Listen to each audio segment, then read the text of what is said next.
Za mesto Maribor je bilo to zelo plodno leto.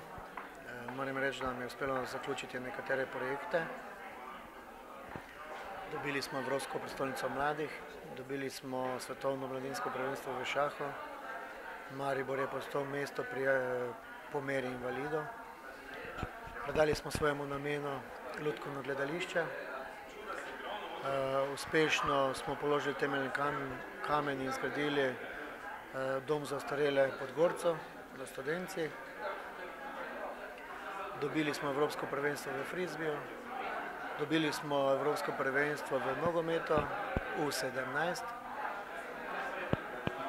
Tako da uspešno smo zaključili vse arhitekturne tečaje za potrebe Evropske prestolnice kulture.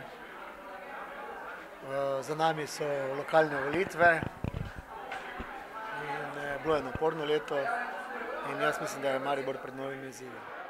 Če se tako v športnem žargonu izrazim, je bilo lažje prvič postati župan ali obraniti ta naslov?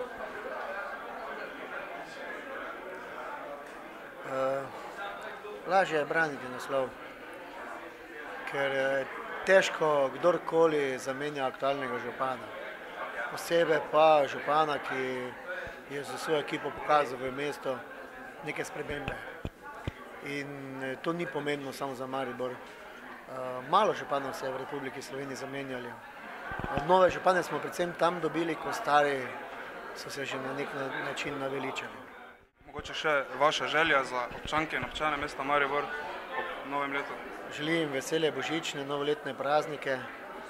Predvsem jim želim veliko osebnega zadovoljstva in zdravja njim in njihovim družinam in najbližnjim. Če je zdravje, potem je tudi vse.